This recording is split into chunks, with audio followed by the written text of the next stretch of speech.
ओम शांति। सुनते हैं 2 फरवरी 1969 के महावाक्यों का मंथन। सार है अव्यक्त मिलन के अनुभव की विधि। प्रेम स्वरूप बच्चे, ज्ञान सहित प्रेम जो होता है वही यथार्थ प्रेम होता है। आप सभी का प्रेम रस बाप दादा को भी खींच लाता है। जो भी बच्चे चाहते हैं कि अव्यक्त बाप से मुलाकात करें, वह कर सकते हैं। कैसे कर सकते हैं? इसका तरीका सिर्फ यही है कि अमृत वेले याद में बैठो और यही संकल्प रखो कि अब हम अव्यक्त बाप दादा से मुलाकात करें। अव्यक्त स्थिति में स्थित होकर रूह रिहान करो तो अनुभव करेंगे कि सचमुच बाप के साथ बातचीत कर रहे हैं। अमृत वेले भी अव्यक्त स्थिति में वही स्थित हो सकेंगे जो सारा दिन अव्यक्त स्थिति और अंतर्मुखता की स्थिति में स्थित होंगे। वही अमृत वेले ये अनुभव कर सकेंगे। वतन में बैठे बैठे कई बच्चों के दिलों की आवाज़ पहुंचती रहती है। आप सोचते होंगे शिव बाबा बहुत कठोर है, लेकिन जो होता है उसमें रहस्य और कल्याण है।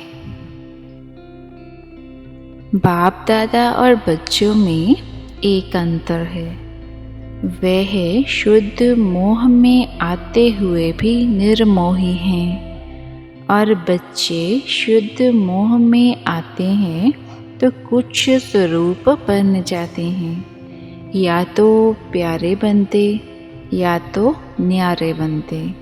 लेकिन बाप दादा न्यारे और प्यारे साथ साथ बनते हैं। यह अंतर जो रहा हुआ है उसको जब मिटाएंगे तो क्या बनेंगे? अंतर्मुख, अव्यक्त, अलौकिक। लेकिन जब यह अंतर खत्म कर देंगे तो बिल्कुल अलौकिक और अंतर्मुखी अव्यक्त फरिश्ते नजर आएंगे। बच्चों को अब पढ़ाई का शो दिखाना है। टीचर को पढ़ाई का शो नहीं दिखाना है। टीचर को पढ़ाई पढ़ानी होती है, स्टूडेंट को पढ़ाई का शो दिखाना होता है। शोकेस में शक्तियों को, पांडवों को आना है। बाप दादा तो है ही गुप्त। अभी सभी के दिल में यही संकल्प है कि अब जल्दी जल्दी ड्रामा की सीन चलकर खत्म हो, लेकिन जल्दी होगी? भावी जो बनी हुई है वह तो बनी हुई बनी ही रहेगी। अगर कल्प पहले माफिक संकल्प आता है तो संकल्प के साथ साथ अवश्य पहले ही पुरुषार्थ तीव्र किया होगा। तब तो यह संकल्प आता है कि ड्रामा की सीन जल्दी पूरा कर सभी अव्यक्त वतनवासी बन जाएं। आशाएं तो हर एक की बहुत हैं, ऐसे ही पहुंचती हैं जैसे इस साकार दुनिया में बहुत बड़ी ऑफिस होती है टेलीफोन और टेलीग्राफ की, वैसे ही बहुत शुद्ध संकल्पों की तारें वतन में पहुंचती रहती हैं। कई बच्चे मूंझते हैं कि सरकार द्वारा तो ये कहा कि सूक्ष्म वतन है ही नहीं, तो बाबा कहाँ गए, कहाँ से मिलने आते हैं, कहाँ ये संदेश भेजते हैं, क्यों भोग लगाते हो, इसका भी राज है। क्यों कहा गया था? इसका मूल कारण यही है कि जैसे आप लोगों ने देखा होगा कि कभी कभी छोटे बच्चे जब कोई चीज़ के पीछे लग जाते हैं तो वह चीज़ भल अच्छी भी होती है, लेकिन हद से ज़्यादा उस अच्छी चीज़ के पीछे पड़ जाते हैं तो बच्चों से क्या किया जाता है?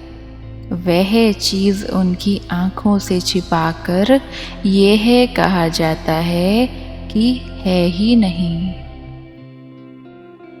इसी रीति से वर्तमान समय कई बच्चे इन्हीं बातों में कुछ चटक गए थे, तो उनको छुड़ाने के लिए साकार में कहते थे कि ये सूक्ष्म वतन है ही नहीं।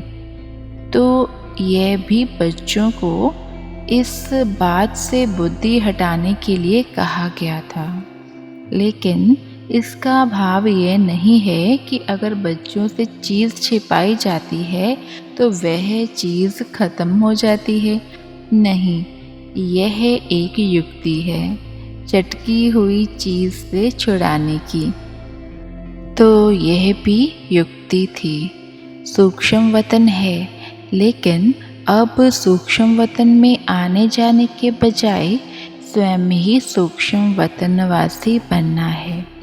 यही बाप दादा की बच्चों में आशा है। आना जाना ज़्यादा नहीं होना चाहिए, यह यथार्थ है। कमाई किस में है? तो बाप बच्चों की कमाई को देखते हैं और कमाई के लायक बनाते हैं। इसलिए यह सभी रहस्य बोलते रहे। अभी समझा कि क्यों कहा गया था और अब क्या है?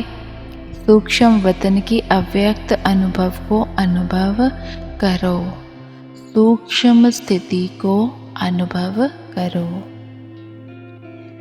साथ चलेंगे और साथ रहेंगे, फिर साथ साथ ही सृष्टि पर आएंगे। आप बच्चों का जो गीत है, कभी भी हाथ और साथ न छूटे, तो बच्चों का भी वायदा है, तो बाप का भी वायदा है। बाप अपने वायदे से बदल नहीं सकते। अब सुनते हैं महावाक्यों के मुख्य पॉइंट्स। नंबर 1, सारा दिन अव्यक्त स्थिति और अंतर्मुखता का अभ्यास करना है। नंबर 2 है बाप दादा समान न्यारे और प्यारे बनने के लिए अव्यक्त, अलौकिक और अंतर्मुख अवस्था में रहना है। नंबर 3 है ड्रामा की सीन को जल्दी लाने के लिए अपने पुरुषार्थ की गति बढ़ानी है। ओम शांति।